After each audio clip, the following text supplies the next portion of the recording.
Hello dear officers. उम्मीद है कि आप ठीक होंगे और आपने कल को टॉपिक को अच्छे से समझा होगा।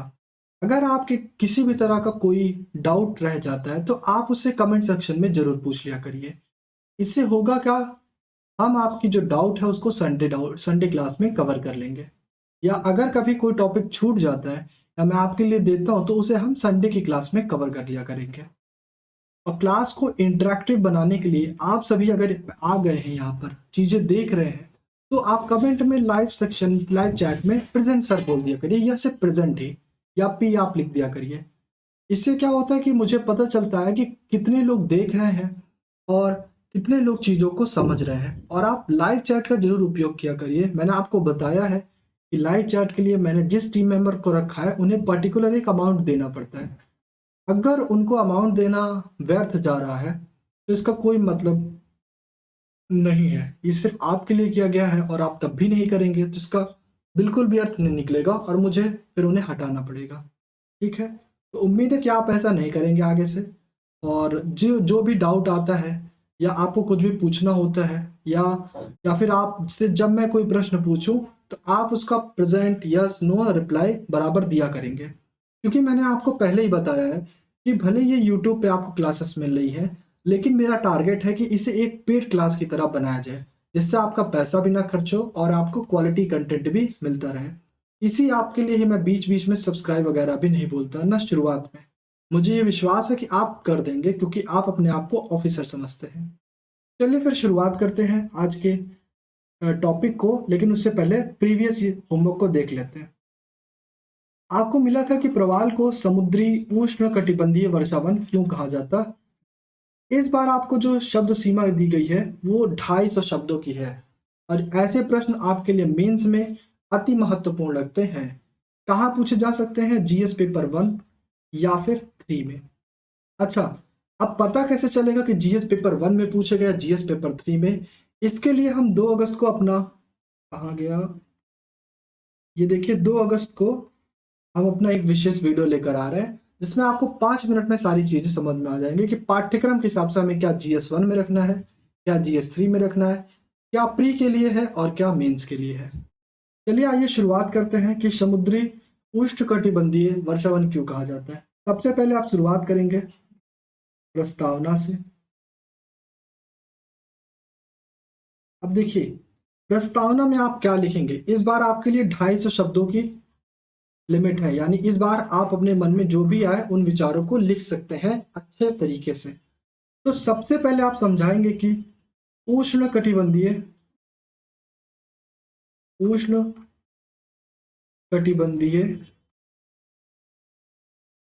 वर्षावन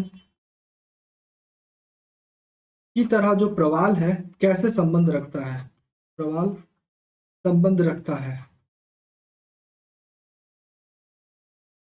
अच्छा, जो विद्यार्थी चाहते हैं कि सर आप जैसे पॉइंट वाइज बताते हैं यानी बिंदुवार बताते हैं, क्यों ना आप भी 1-2 प्रश्नों का उत्तर हमें प्रोवाइड किया करिए।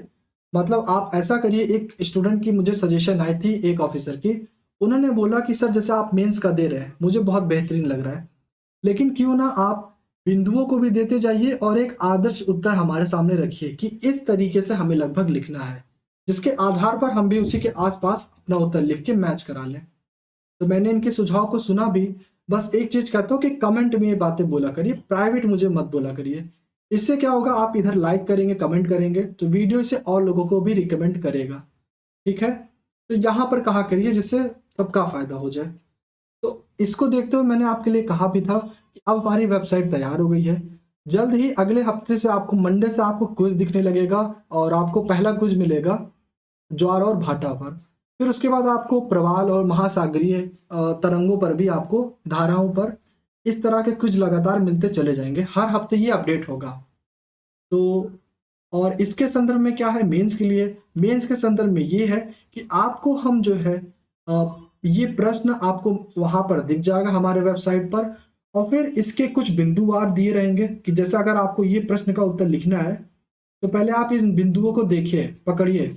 इन बिंदुओं को पकड़ कर आप अपना उत्तर बनाइए, ठीक है? और उसी के जी नीचे जस्ट आप क्लिक करेंगे, आपको पूरा एक आदर्श उत्तर दिया रहेगा कि कैसे आप लिख सकते हैं, जिससे आपको एक आइडिया लग जाए और आप अपना मैच करा सकें। लेकिन मैं उसे आपके लिए दे रहा हूँ, बट एक चीज़ का मैं उम्मीद रखता हूँ आपसे, आप डायरेक्ट उत्तर नहीं देखेंगे, ठीक है? आप क्या करेंगे कि पहले प्रश्नों को खुद से सॉल्व करेंगे, खुद से सुलझाएँगे, फिर उसके बाद जब कहीं डाउट रह जाता है, तब आप उसे देखेंगे। उसके बाद भी डाउट होता है तो आप हमसे पूछेंगे या हमारे टीम मेंबर से। और आपको पता है आप अभी एनरोल नहीं कर पा रहे होंगे जो नए विद्यार्थी हैं, तो आप मेरा ईमेल आईडी याद कर लीजिए, आकाश AIJM फिर 121@gmail.com। यहाँ पर आप सिर्फ मुझे अपना नाम दे दीजिए, ईमेल आपका मिल जाएगा, मैं आपका रजिस्टर कर दूंगा और उसके बाद आप चीज़ें एक्सेस कर सकते हैं। चलिए अब प्रस्तावना को देखते हैं। तो प्रस्तावना में आप क्या करेंगे कि प्रवालों को उष्णकटिबंधीय वर्षा वन कैसे हैं, इनसे इनका संबंध दर्शाएंगे। और इसी के साथ साथ आपको समझना होगा कि जो प्रश्न है, प्रश्न के अंदर प्रश्न क्या है।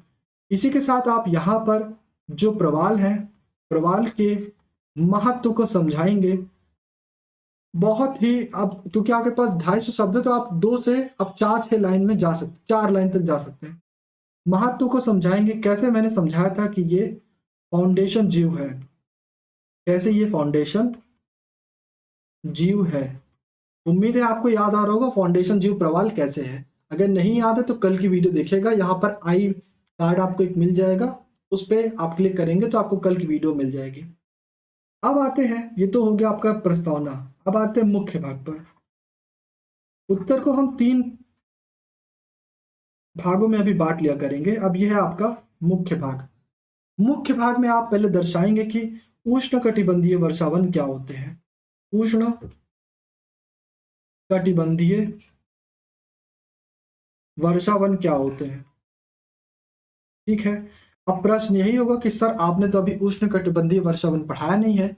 तो कोई बात नहीं है, अगर आप पुराने स्टूडेंट हैं, आप पहले से पढ़ रहे हैं, तो आप ऐसे दर्शाते हुए लिखिएगा। अगर आप नए स्टूडेंट हैं तो आप उष्णकटिबंधीय वर्षावन के बारे में ऐसे लिखिएगा, यहाँ उष्णकटिबंधीय वर्षावन और यहाँ पर लिख लीजिएगा प्रवाल समुद्री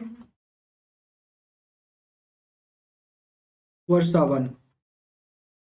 आगे आप यहाँ पर उष्णकटिबंधीय भी लगा सकते हैं। अब यहाँ पर आप पॉइंट वाइज भी लिख सकते हैं, जैसा कि ये भी सामान्यतः 23.5 से 23.5 उत्तर से 23.5 डिग्री दक्षिण में पाए जाते हैं, और ये भी पाए जाते हैं सेम। ये स्थल खंड पर पाए जाते हैं, ये एक अंतर मिल जाता है, और ये आपको जल खंड पर पाए जाते हैं, ठीक है। हमें अंतर नहीं बताना है, हमें इनमें समानता बतानी है, लेकिन ये भी आप दे सकते हैं कि ये स्थल खंड के हैं और ये जल खंड के हैं। इसके बाद आप और क्या चीजें कर सकते हैं, इसके बाद आप बता सकते हैं कि ये जैव विविधता को लाते हैं। अब मैं सिर्फ यहाँ पर आपको एक पॉइंट दे रहा हूँ, इसे एक्सप्लेन करना, ब्रॉड में लिखना, ये आपकी जिम्मेदारी है। तो उम्मीद करता हूँ आपको पता है कैसे लिखना है। तो यहाँ पर हो गया जैव विविधता। यहाँ पर भी आप बताएंगे कि ये किस तरीके से समुद्री जैव विविधता को बनाए रखता है। अगर आपको चीजें नहीं समझ में आ रही तो आप कल की क्लास जरूर देख लीजिएगा, ठीक है। मैं चीजें बार बार नहीं बताने वाला हूँ। जैव विविधता, इसके साथ कहाँ गया, इसके साथ आप यहाँ पर बताएंगे कि ये कैसे पारिस्थितिकी तंत्र को बनाने में, पारिस्थितिकी तंत्र को बनाने में महत्वपूर्ण भूमिका अदा करता है। सेम चीज आप यहाँ पर भी बताएंगे, बस ये समुद्री पारिस्थितिकी तंत्र हो जाएगा, समुद्री पारिस्थितिकी तंत्र हो जाएगा। आप जब इतनी चीजें बताएंगे तो आप लगभग लगभग जो है 200 शब्दों को या फिर लगभग 150 शब्दों को पार कर चुके होंगे, जब आप इतनी चीजें अच्छे से एक्सप्लेन करके लिखेंगे। इसी के साथ आप यहाँ पर यह भी बता सकते हैं कि प्रवाल भित्तियों के कुछ आप एग्जाम्पल दे दीजिएगा या प्रवाल भित्ति के प्रकार बता दीजिएगा। अगर आपके जो शब्द सीमा है वो कम पड़ रही है तो, लेकिन ये अभी मैं भरने के लिए बता रहा हूँ। आगे चलकर मैं आपको और बताऊंगा, जब ये प्रवाल की पूरी क्लास पूरी हो जाएगी तो हम ये भी जानेंगे कि हम इसमें और कंटेंट कहाँ से काट लें और क्या लिखते हैं, ठीक है। इसका एक आदर्श उत्तर आपको जल्द ही हमारे वेबसाइट पर मिल जाएगा। ये तो ये हो गया आपका मुख्य भाग। अब आते हैं रैप अप, यानी इसको इंग्लिश हिंदी में बोलेंगे उपसंहार। ठीक है, तो उपसंहार में आप क्या लिखेंगे? उपसंहार में आपको यही सारी चीजें लिखनी है, बस आपको पहले क्या करना है, पहले आप प्रवाल की महत्व महत्व को बताएंगे। पहला काम आपका ये होगा। महत्व क्या है प्रवाल का, उम्मीद है आप सबको पता होगा, कल की क्लास में बताया गया था। पहला आप ये बताएंगे। दूसरा आप बताएंगे, एक नाम याद रख लीजिएगा, IPCC, inter governmental panel on climate change. इसके बारे में आज हम चर्चा करेंगे, लेकिन थोड़ा सा आपको आइडिया दे दे रहे हैं कि ये क्या है। तो आईपीसीसी की आप एक रिपोर्ट डालेंगे कि जिसमें 1.5 डिग्री सेल्सियस बढ़ जाने की वजह से 1.5 डिग्री सेल्सियस बढ़ जाने की वजह से प्रवाल की मृत्यु काफी ज्यादा हुई है, जिसे हम सामान्यतः प्रवाल विरंजन बोलते हैं। प्रवाल विरंजन बोलते हैं। ये सारी चीजें होती है जिससे प्रवाल विरंजन से आज का जो प्रवाल है या प्रवाल भित्तियां हैं वो काफी खतरे में पड़ गई हैं। ये चीजें आप बताएंगे। और लास्ट में आप बताएंगे, अंत में अब आपकी अंतिम लाइन होगी कि किस तरीके से आप प्रवाल को उष्ण कटिबंधीय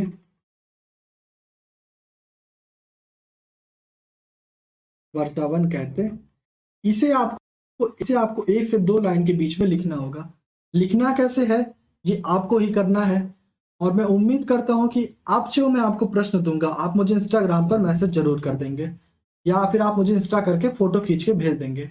नहीं भेजते हैं तो इसमें आपका ही नुकसान है। मैं जो अगले दिन की चीजें पढ़ाऊंगा उसमें आपका मूल्यांकन नहीं हो पाएगा, और ऐसा बहुत अधिक चांस है कि आप चीजें अच्छे से नहीं कर पाएंगे उस लेवल का, क्योंकि मूल्यांकन होना बहुत जरूरी है।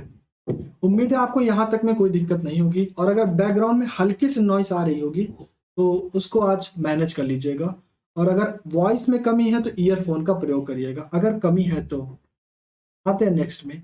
कल हम समझ रहे थे कि प्रवाल भित्ति क्या है, तो एक बार फिर से समझ लेते प्रवाल भित्ति क्या है।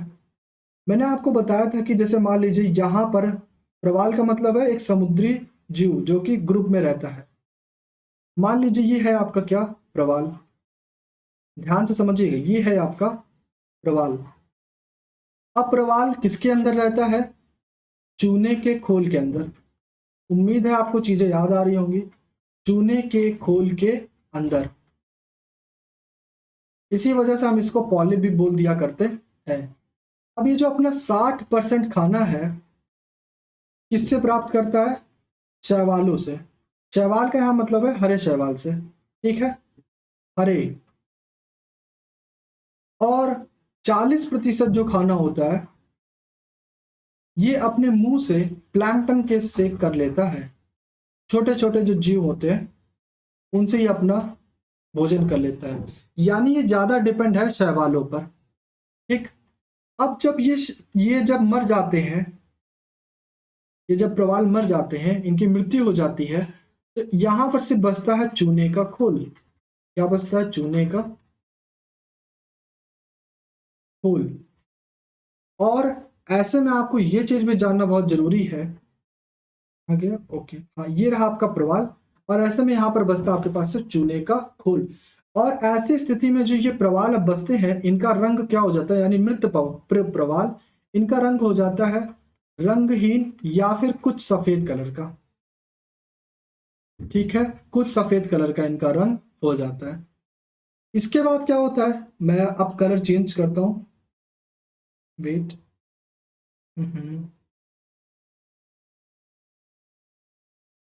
अरे, अब ग्रीन ले लेते हैं। इसके बाद यहां पर फिर से प्रवाल जन्म लेते हैं इन्हीं के ऊपर। प्रवाल का मतलब याद रखिएगा, प्रवाल भित्तियों से, सॉरी, प्रवाल का मतलब है यहाँ पे समूह से। फिर जब ये प्रवाल मर जाते हैं, इनकी मृत्यु हो जाती है, फिर यही प्रोसेस चलता है। और इस प्रोसेस के बाद, वेट, इस बार मैं लेता हूं ब्लैक। फिर यहाँ पर ऐसे प्रवाल जन्म लेते हैं। ऐसे कई बार प्रोसेस चलता रहता है। और ये जो प्रवाल है, मृत्यु और जन्म के पश्चात इस तरीके से एक, अगर आप देखेंगे तो ये कुछ कुछ दीवाल नुमा संरचना बना ले रहे हैं। कैसी संरचना? दीवाल नुमा संरचना, जिसे हम बोलते हैं, इसे जो दीवाल नुमा संरचना है जो चूने के खोल से बन जाती है प्रवालों के द्वारा, इसे ही हम बोलते हैं प्रवाल भित्ति। बैकग्राउंड में आई थिंक काफी नॉइज आ रही होगी, बट ठीक है, इसे ही हम बोलते हैं प्रवाल भित्ति। अब प्रश्न ये है कि क्या प्रवाल भित्ति सजीव है? तो जी इसका उत्तर है नहीं, प्रवाल भित्ति सजीव नहीं है। हाँ, प्रवाल भित्ति प्रवालों के द्वारा बनाई जाती है, लेकिन प्रवाल भित्ति सजीव नहीं है। प्रवाल भित्ति तो एक केवल संरचना है, ठीक है। प्रवाल भित्ति एक संरचना जो कि प्रवालों के द्वारा बनाई जाती है।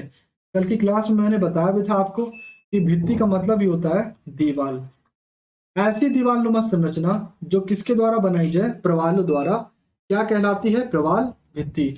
और ये था इसका पूरा प्रक्रिया। और ये चीजें आप अपने मन में याद रखिएगा कि 60% शैवालों से मिलता है और 40% ये अपना भोजन प्लैंकटन से कर लेते हैं। प्लैंकटन क्या है? छोटे छोटे जीव होते हैं, इनके बारे में भी हम अलग क्लास में चर्चा करेंगे। चलिए अब आते हैं नेक्स्ट में। अब मैं आपको बताऊंगा कि प्रवाल विरंजन क्या होता है। देखिए, जब आपने देखा कि ये प्रवाल थे, ये जो प्रवाल थे, ये प्रवालों की क्या हो गई? मृत्यु। जब इन प्रवालों की मृत्यु हो जाती है तो इनके ऊपर और प्रवाल आ जाते हैं जो कि क्या होते हैं? सजीव होते हैं। ये सजीव प्रवाल होते हैं और ये अभी के समय निर्जीव प्रवाल होते हैं। तो उस मूवमेंट में, जिस मूवमेंट में, यानी उस क्षण में, जिस क्षण में प्रवालों की मृत्यु हो जाती है, पर्टिकुलर यानी कि विशेष समय में, वहां पर इनका रंग सफेद या रंगहीन हो जाता है। जो रंग है वो या तो सफेद होता है या फिर रंगहीन हो जाता है। तो ये जो प्रक्रिया होती है प्रवालों का सफेद हो जाना यानी प्रवालों की मृत्यु हो जाना, इसे ही हम बोलते हैं प्रवाल विरंजन, ठीक है। विरंजन को इंग्लिश में बोलते हैं ब्लीचिंग, और ब्लीचिंग का मतलब ही होता है कलर उतर जाना यानी रंग उतर जाना। और प्रवालों में रंग कब उतरेगा? जब उनकी मृत्यु हो जाएगी। वास्तव में ऐसा माना जाता है कि जो हरे शैवाल होते हैं, इन्हीं के कारण ही प्रवालों को इनका रंग मिलता है, ठीक है।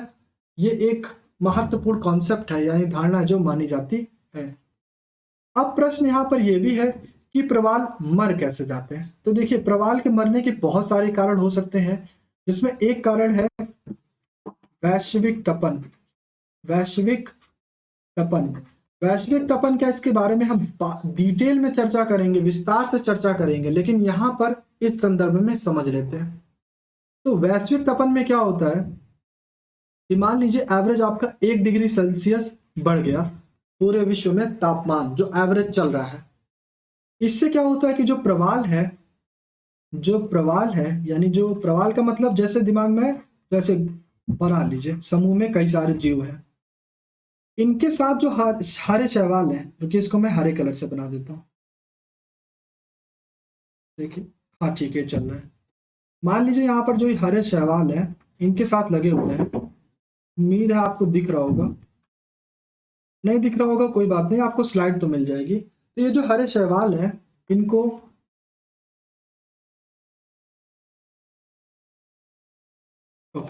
इनको जो प्रवाल है तापमान बढ़ने पर अपने से निकाल देते हैं, यानी जो हरे कलर वाले हैं ये आउट हो जाते हैं, यहाँ से बाहर निकल जाते हैं।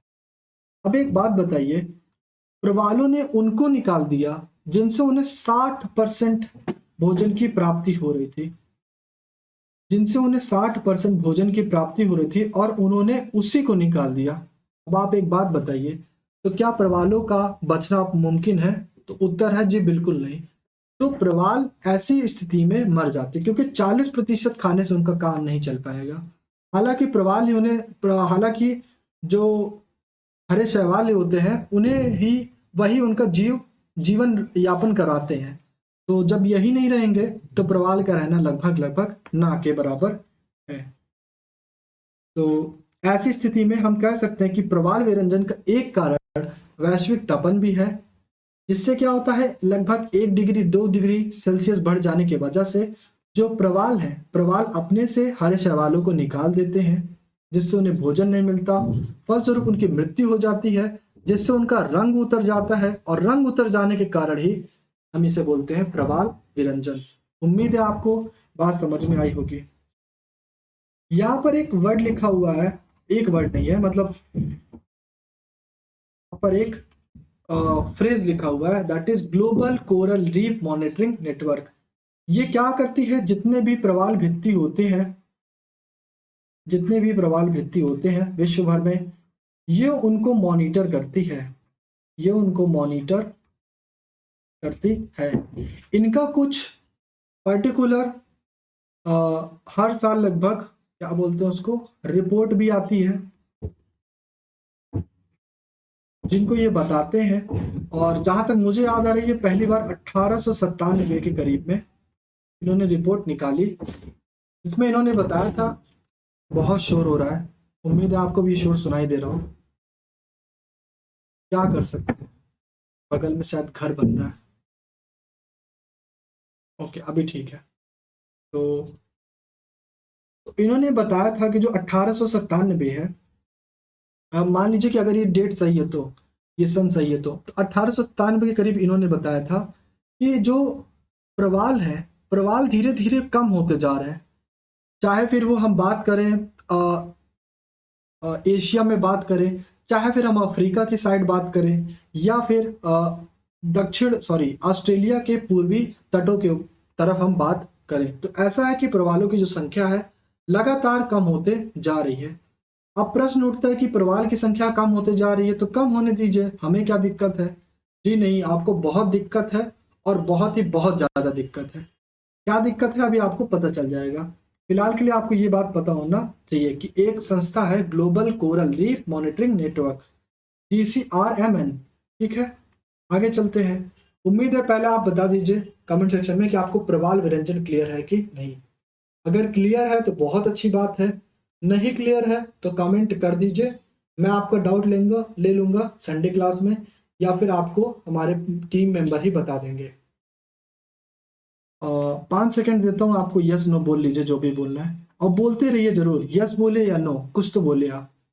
1 2 3 4 5।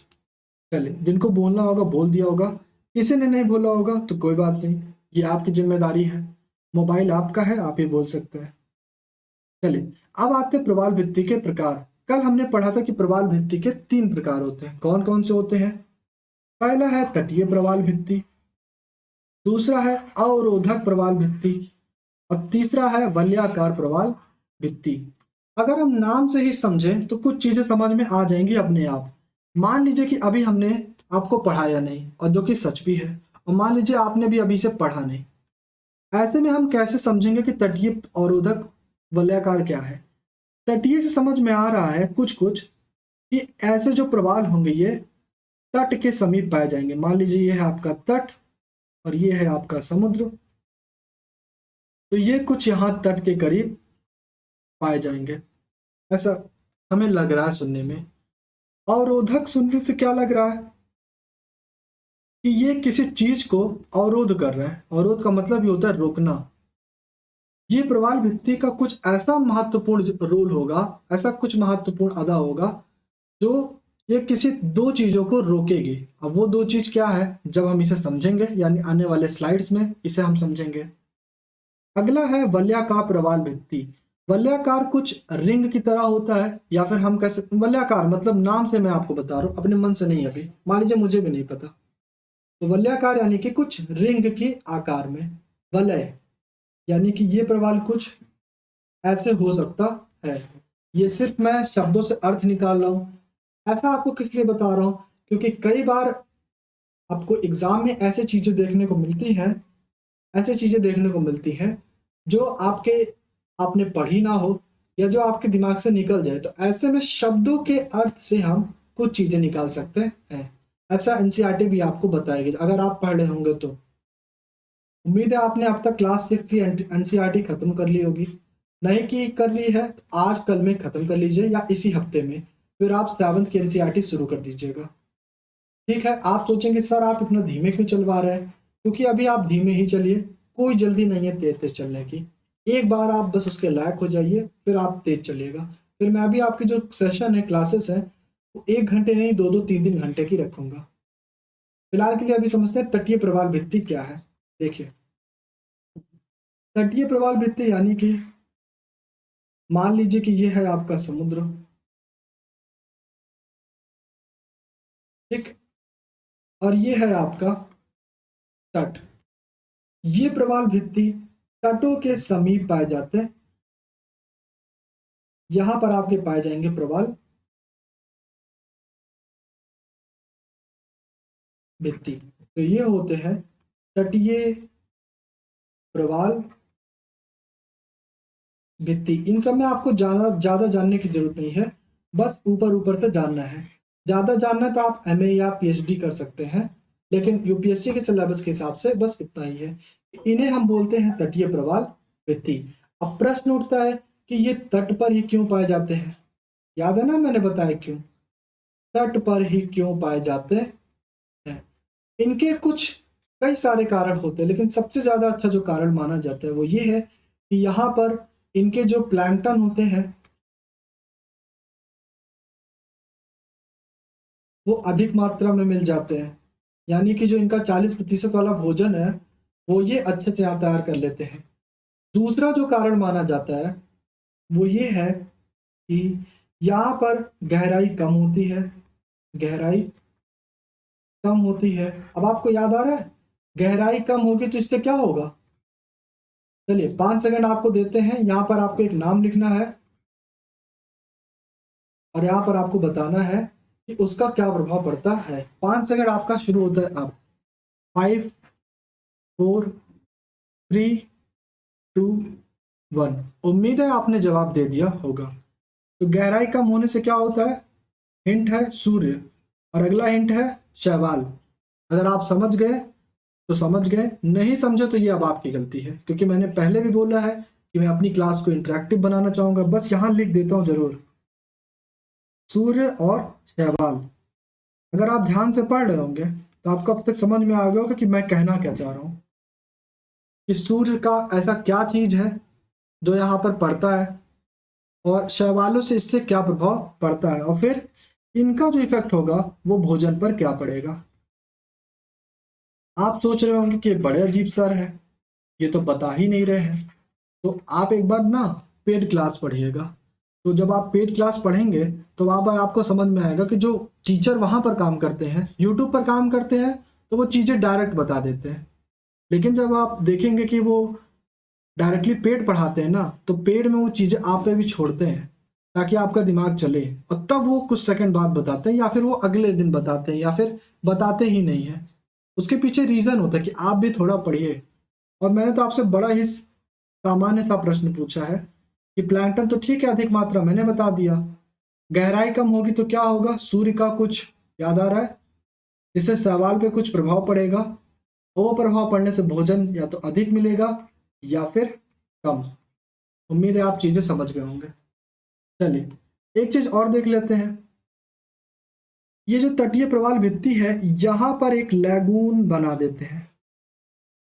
यहाँ पर कुछ गैप हो जाता है, यानी कि यहाँ पर कुछ गैप को क्या बोलेंगे? रिक्त स्थान, खाली स्थान बोल सकते हैं। इंग्लिश ही बोल लेते हैं गैप, ठीक है? देख लीजिएगा जो भी हिंदी होगा। तो यहाँ पर एक गैप बन जाता है, जिससे क्या होता है, यहाँ पर एक लैगून तैयार हो जाता है। अब लैगून क्या चीज़ होती है वो भी समझ लीजिए। लैगून एक तरह का एरिया होता है जो लगभग सर्कुलर टाइप में होता है और जहाँ पर पानी का प्रवाह होता रहता है। आने वाले क्लासेस में जब हम पढ़ेंगे नदियों के बारे में, तो हम देखेंगे कि नदियाँ कैसे अवसादों से लैगून का निर्माण कराती हैं। लेकिन यहाँ पर हम बस सिर्फ समझ रहे हैं कि लैगून का निर्माण होता है। अच्छा, अब मैंने नदियों का नाम बोला तो एक बार और समझ लीजिए कि जो लैगून है वो दो तरीके से निर्माण होते हैं, और ये आपके लिए अति इंपॉर्टेंट है, विशेषता प्रीलिम्स और इंटरव्यू में। मेंस में तो आपके लिए कम है, लेकिन इंटरव्यू और प्रीलिम्स में महत्वपूर्ण रोल अदा करेगा। तो जो लैगून है, लैगून दो तरह से तैयार होता है। पहला है प्रवालों से, सॉरी प्रवालों का यहाँ मतलब है प्रवाल भित्तियां से, प्रवाल भित्तियां से। और जो दूसरा है वो है नदियों से, नदियों से। प्रश्न उठता है नदियों से कैसे, तो नदियों के अवसादों से, नदियों के अवसादों से। तो ये दो चीज है जिससे प्रवाल तैयार होता है। अभी आपको पीछे बैकग्राउंड में देख रहे होंगे कुछ दिख रहा है, ये क्या है हम इसकी चर्चा करेंगे, लेकिन थोड़ा सा रुक करके। अब समझ लेते हैं कि तटीय प्रवाल भित्ति की विशेषता क्या है। अब देखिए ये तो बड़ा आसान हो गया। सबसे पहला आप विशेषता क्या बता देंगे कि देखिए ये आप देख रहे होंगे, ये जो प्रवाल है ये तट के समीप एकदम पाए जा रहे हैं और ये बहुत ही संकरे हैं। इसलिए आप कहेंगे कि ये जो तटीय प्रवाल भित्ति है, तटीय प्रवाल भित्ति, ये क्या होती है, सकरी होती है। सकरी का मतलब होता है नैरो, काफी पतली होती है। दूसरा आप इनका क्या विशेषता बता सकते हैं, पहली विशेषता होगी, दूसरी है, एक मिनट, दूसरी विशेषता आप बता सकते हैं कि जो तटीय प्रवाल भित्ति है उनकी जो विशेषता में ये लैगून, एक मिनट रुकिएगा, ओके, जो तटीय प्रवाल भित्ति हैं ये लैगून का निर्माण करती हैं, लैगून का निर्माण करती हैं। तीसरा आप क्या बता सकते हैं, ये समुद्री जीवों के लिए, ये समुद्री जीवों के लिए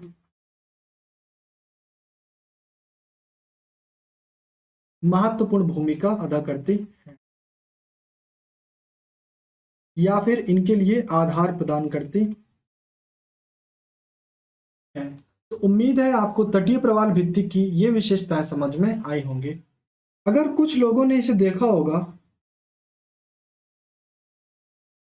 ये आप जो देख रहे हैं, तो उम्मीद है आप में से कई सारे लोगों ने समझ लिया होगा कि ये जो मैं आपको फिगर दिखा रहा हूँ बैकग्राउंड में, ये किस चीज का फिगर है। अगर समझ में आ गया तो लाइव चैट चल रहा है, अगर आप ऑफलाइन देख रहे हैं तो कमेंट सेक्शन में रिप्लाई भी करते जाइए पैरेलल में।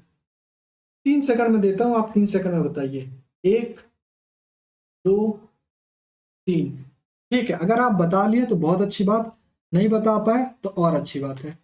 ठीक है, अब देखिए तटीय प्रवाल भित्ति, ये तो हमने समझ लिया तटीय प्रवाल भित्ति क्या है, कैसे है, हमने इसकी विशेषता भी समझ ली। अब समझते हैं इसके उदाहरण।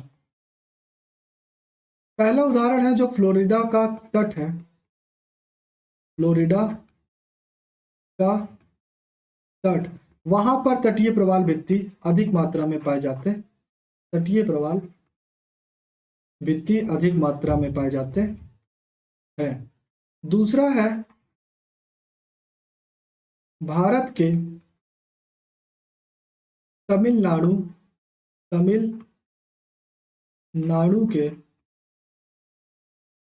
रामेश्वरम से, रामेश्वरम से मन्नार की खाड़ी तक, मन्नार की खाड़ी तक प्रवाल, तटीय यानी तटीय मैं बोल रहा हूं क्योंकि तट की बात चल रही है, तो तटीय, तटीय प्रवाल भित्ति। अब ध्यान से देखिएगा, इसलिए मैंने आपके यहाँ फिगर ला दिया है। ये देखिए ये है रामेश्वरम और ये है गल्फ ऑफ मन्नार, या फिर आप कह सकते हैं मन्नार की खाड़ी। ठीक है, यहाँ पर एक मैरिन नेशनल पार्क भी है जो आपके लिए महत्वपूर्ण है अगर आप याद करना चाहें तो देखिए रामेश्वरम से लगभग 23 किलोमीटर तक ये जो आप देख रहे हैं, यहाँ पर क्या है, यहाँ पर तटीय प्रवाल भित्ति पाई जाती है, जिसे हम सामान्यतः राम सेतु के नाम से भी जानते हैं। राम सेतु का नाम सुना है, कुछ कुछ याद आया, रामायण जिसमें श्री रामचंद्र जी ने पत्थरों की क्या बनाई थी, राम सेतु बनाई थी। तो ये वही है। देखिए अगर आप धार्मिक में चीजें में हैं तो उसे आप श्री राम जी के द्वारा मान सकते हैं, लेकिन जो ज्योग्राफी है यानी कि भूगोल है, और भूगोल के विद्यार्थी और भूगोल वेत्ता इसे प्रवाल भित्ति के ही हिसाब से मानते हैं। तो ये जो राम सेतु है ये इनका मानना है कि किसी पत्थर का नहीं बल्कि तटीय प्रवाल भित्ति है, यानी कि चूने के पत्थर से बना हुआ है। ये जो आप देख रहे हैं ना, ये आपको बहुत ही अच्छा एग्जाम्पल है। उम्मीद है इस एग्जाम्पल को देखने के बाद आप भूलेंगे नहीं। और जो आप ये देख रहे थे यही है राम सेतु। एक बार देख लीजिए, राम सेतु यही है जो यहाँ से शुरू हो रहा है रामेश्वरम से और जाएगा मन्नार की खाड़ी तक, मन्नार की खाड़ी तक। इसकी जो दूरी बनती है लगभग 23 किलोमीटर बनती है। 23 किलोमीटर याद रखे रहिएगा, आधे घंटे का रास्ता है अगर आपको जाना है तो। ठीक है, और फिलहाल कार तो नहीं जाएगी, क्लोज है, स्टेशन का कोई वो नहीं है, पैदल जा ही नहीं पाएंगे। तो चलिएगा, क्या बोलते हैं, नाव से चलेंगे हम लोग। ठीक है, चलो हो तो बताइएगा, पैसा आप देंगे, हम 1 रुपये नहीं देंगे। उम्मीद है आपको ये चीजें समझ में आ गए होंगे कि तटीय प्रवाल भित्ति क्या था। अब आते हैं अवरोधक प्रवाल भित्ति पर। एक चीज और बताना चाहूंगा, मेरी क्लास में आपको चीजें बहुत रुक रुक के आराम आराम से देखने को मिलेंगी। कारण भी है कि अगर आप वनडे एग्जामिनेशन की तैयारी कर रहे हैं, एसएससी वगैरह की या फिर और कोई वनडे की, तो वहां पर आपको चीजें बहुत ही जल्दी जल्दी पढ़ाई जाएंगी। जैसे ये प्रवाल भित्ति और प्रवाल है ना, ये 2 घंटे की क्लास में लेंगे ही नहीं, ये आपको आधे घंटे या फिर 1 घंटे, मैक्सिमम 1.5 घंटे में कवर करा देंगे। लेकिन याद रहे, आप एसएससी नहीं देने जा रहे हैं, आप यूपीएससी देने जा रहे हैं। तो यूपीएससी आपसे कुछ चीज़ों की डिमांड करता है। उसमें जो सबसे पहला डिमांड है, इंग्लिश में बोलते हैं पेशेंस, और हिंदी में कमेंट में बताइए क्या बोलते हैं, मैं लिख देता हूँ पेशेंस। ठीक, सबसे पहला जो डिमांड है यहाँ पर पेशेंस की, कि आप पेशेंस रखना सीख लीजिए। दूसरा है स्ट्रेस, आप कितना स्ट्रेस बियर कर सकते हैं, ये 2 चीज इंपॉर्टेंट है। तो पेशेंस, धैर्य बनाए रखिए, धैर्य जो है आपको बनाए रखना है, और चीज़ों को बड़ी ही बारीकी से समझते हुए चलना है। जल्दीबाजी नहीं करनी है कि हम जल्दी जल्दी ख़त्म कर ले, क्योंकि मैंने आपसे खुद ही बोला कि 50 से 60 दिन बाद आप ज्योग्राफी में यानी भूगोल में वो महारत हासिल कर लेंगे जो आप पिछले 1-2 साल से नहीं महारत हासिल कर पा रहे थे। याद रहे, यूपीएससी के संदर्भ में, एमए पीएचडी इन सब के संदर्भ में नहीं। चलिए अब आते हैं अवरोधक प्रवाल भित्ति। नाम से ही क्लियर है, अवरोधक। अवरोधक यानी कि किसी चीज का अवरोध, यानी कि रोकने वाला, रोकने वाला। अब ये रोकते कैसे हैं इसको भी जरा समझ लेते हैं। मान लीजिए कि ये है आपका तट, तट वगैरह तो जानते हैं ना, नहीं जानते हैं तो रिप्लाई कर दी, कमेंट में लिख दीजिएगा, बता देंगे तट क्या होता है। और मान लीजिए ये क्या है, आपका जल, समुद्री जल। यहाँ पर अभी आप देख रहे थे कि यहाँ क्या पाया जा रहा था, यहाँ का मतलब इस डॉट से है, यहाँ मैं बना नहीं रहा हूँ। यहाँ आप पा रहे थे तटीय प्रवाल भित्ति, तटीय प्रवाल भित्ति। ठीक है, ये इस साइड है, मैंने इस साइड जानबूझ के बनाया ताकि आप अवरोधक समझ पाए। अवरोधक प्रवाल भित्ति उसके थोड़े और गहराई में बनते हैं, यहाँ पर बनेंगे अवरोधक प्रवाल भित्ति। तो ये जो आप देख रहे हैं ये होंगे प्रवाल भित्ति, और ऐसे अब क्योंकि ये प्रवाल भित्ति क्या कर रहे हैं, ये जो तट है और ये जो समुद्र है थोड़े और ऊंचे बनते हैं, हम इतने ही नहीं। तो ये तट और समुद्र के बीच में एक अवरोध लाने का, ये पूरा अवरोध लाने का प्रयास कर रहे हैं।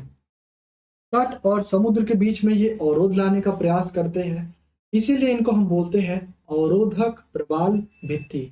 उम्मीद है आपको समझ में आ गया कि इन्हें अवरोधक प्रवाल भित्ति क्यों बोलते हैं।